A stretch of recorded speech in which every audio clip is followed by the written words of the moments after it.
Good morning guys. Kasabong Luzon, Mindanao sa aking mga sa aking mga viewers, sa aking subscribers dito sa aking channel, sa aking YouTube Kalyo Kasabong TV. Nandito man ako sa isa kaparte ng lagay ng manok ko ngayon. Magpakita kunting sample puriba sa inyo tungkol sa kaalaman ko sa pagpari, sa pagpalahi ko ng sarili kong manok na ginamit ko sa mga personal kong pang entry pagdating sa larangan siyempre sa sabong laro sa manok. Yan siya na pinapalahi ko na ang aking pinawag og linyadang white boxer. Tapos ang ibinaris kong babae niyan, yan yun, yung linyada yan ng babae dumalaga, yan yung limon super na linyada. Para sa inyong mga baguhan pa lang, iayos ko muna ito, yung camera. Para sa inyong mga baguhan pa lang, ituturo ko sa inyo ang pamamaraan na tama na ginagawa ko mismo sa sarili ko pag-ipon ng mga itlog. Ito siya, first time na itlog. Ito ang sign o palatandaan na first time talaga ng itlog ang dumalaga pa. Yan o, may dugo pa siya. Itlog niya. Unang labas, mayroon talagang ganyan yan, nakamamsa yan. Huwag nyo punasan ang mga itlog pala ng basain ang huwag yung basaing tubig ang basahan na ipunas nyo sa mga itlog yung iipunin. Kasi sa akin ginagawa ko, iniipon ko ang mga itlog yung mga babae nga manok, yung itlog nila kinukuha ko, nilagay ko yan sa ref sa ilalim sa lagayan ng gulay. Pinalit ko yung mga gulay, pinalit ko yung mga itlog sa manok ko, iniipon ko yan hanggang dumami yan bago ko pina-incubate. Pero huwag nyong punasan pala ng tila na binabasa nyo. Sa akin hindi ko binabasa ng tila dahil masisira, maapektuhan ang bitosil sa itlog. Madaling masisira ang laman sa itlog kapag pinupunasan natin ng tubig yan. Diba? Yan ang bigay ko tips sa umaga sa inyo ngayon para sa inyong mabaguhan pa lang na nagpapalahit ng manok. Kasi may posibilidad talaga nga masisira ang isa ka itlog sa manok dahil lalo kung bago pang itlog nagdumi, punasan nyo ng magbasa kayo ng tila, wag basain ng tubig ang tilang ipupunas nyo sa mga itlog. Yan, pwede pa yung basain nyo konting lang pwede pa bago nyo ipunas. Huwag yung marami din at basang-basa siya. Kunti lang para lang matanggal ang mansa sa itlog. Yan ang importante dyan. Pero kung hindi naman maruming, maputik, yung tila lang talaga ginagawa ko niyan. Yung tilang malinis lang pinupunas ko. Bago ko umuwi sa bahay, ilagay ko sa ref sa ilalim ng lagay ng gulay. Huwag sa ref sa freezer mismo. Wala, di pwede yun. Maninigas ang itlog yun. Parang karne yun. Magiging bato. Yan ang sa ilalim lang ng lagay ng gulay, ilagay ang ref.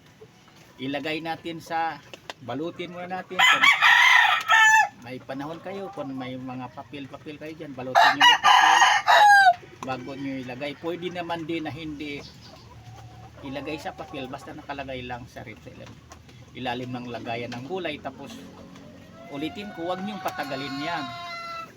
Pinakamataas doon, halimbawa 7 days, incubate nyo na. Pero kung marami ang inahin nyo, kung sa mga probinsya wala kayong ref, sulok-sulok na probinsya kasi walang kuryente, di man gagana ang ref nyo, pwede naman din nyo ipa-incubate. Basta linggo-linggo lang magpa-incubate kayo. Tuwing 7 days, 8 days pa-incubate na. O kaya pinakamataas 10 days. Huwag nyo patagalin ng 15 days ang itlog nyo sa pag-ipon kasi karamihan yan, wala nang similya yan. Mabaog, maging bugok na yan, tawagin. Kunti na lang ang maging may sisiw magkakasimilya. Luging-lugi na kayo sa bayad nyo sa pagpa-incubate. Yan totoo kasi binabayaran natin. Sinisilip naman yan. Binabayaran naman natin. Kapag silip na okay pa, isa lang sa incubator, kasama sa bayad yan kahit walang similya. Kaya kinakailangan bago kayo magpa-incubate ang mga itlog na siguraduhin nyo na maayos ni alagaan nyo ng mabuti kasi ang itlog ni alagaan din ito. Kasi naitanong din to sa akin mismo sa Subic yung incubator nag-incubate sa Cubao. doon nila nalaman kung marunong kang mag-alaga ng itlog. Kasi marami ang magiging sisiyo, ihatid mo. Ang hatid ko, pinaka-activate ko, maghatid ko ng halimbawa 30 piraso o kaya 40, 50 pataas. Sa 30 ko ang magpisa niyan, nasa 20 mahigit o kaya minsan pa nagpisa ang lahat. Kaya doon ako, sinasabihan nila mismo nga sa may-ari, marunong ka din palang mag-alaga sa itlog. Kasi ang itlog, kung di ka marunong ding mag-alaga niya, yan ang katotohanan yan. Naibigay ko to, naisimit ko, bigay ko to video, gawaan ko video, parang pagbigay ko maipa. Abot ko bawat isa sa inyo na mahilig mag-alagag manok, magpapalaki. Yan ang sekreto nga ginagawa ko. Ang ihatid ng mga itlog sa incubator, karamihan yan, may mga similya. Ilan-ilan lang ang walang similya. Di maiwasan yan na mayroon talagang walang similya. Lalo na kung di natin mapansin, di natin makita ng mayroon na diferensya na ang seal. Kung minsan mayroon tinatamaan ng tide sa mga kunti, yan pala di na po pwede. Marireject yan kung ihatid natin sa incubator. Pag silit nila, alam nila na may crack ang seal sa isang itlog. Yan ang pinakamagandang gawin nyo, lalong baguhan pa kayo kung nag-breed kayo ng papalahi ng manok. Kasi pinaka-importante dito, hindi lang kay ang mga inahin natin, ang ating mga broadcast ng mga laki ng pagpalahi, ang inalagaan natin, pati sa mga itlog pa lang ialagaan natin.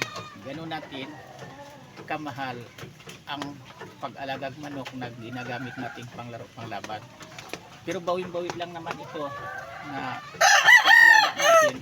Kung pag dumami na, ang pinakasikreto talaga dito, mag-out, magbinta tayo para unti-unti din ibalik sa atin ang ginagastos natin.